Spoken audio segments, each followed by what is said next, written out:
दुलारी एक साधारण महिला थी। वह अपने पति भगतराम और बेटी नीतू के साथ खुश थी। नीतू सिर्फ 10 साल की थी।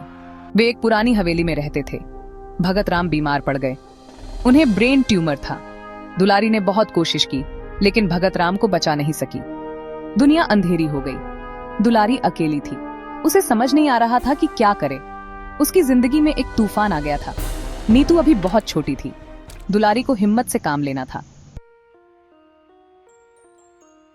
भगतराम के जाने के बाद रिश्तेदार लालची हो गए।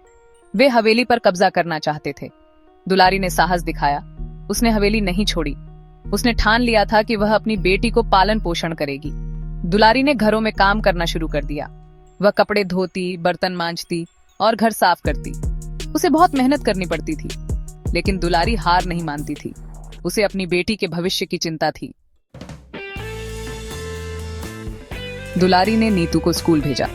वह चाहती थी कि उसकी बेटी पढ़ लिख कर अपने पैरों पर खड़ी हो। नीतू भी समझदार थी। वह अपनी माँ की तकलीफ समझती थी। वह पढ़ाई में बहुत मेहनत करती थी। नीतू ने स्कूल में हमेशा टॉप किया। उसे स्कॉलरशिप मिली। दुलारी को बहुत गर्व था। उसे अपनी मेहनत का फल मिल रहा था।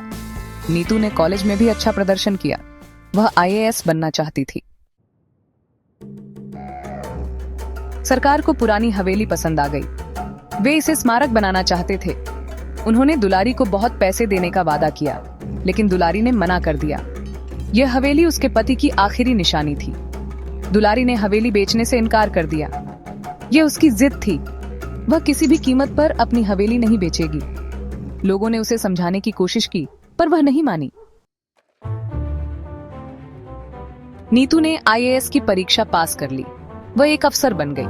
यह दुलारी की सबसे बड़ी खुशी थी। उसकी बेटी ने उसका सपना पूरा कर दिया था। लेकिन इस खुशी के कुछ दिन बाद ही दुलारी चल बसी।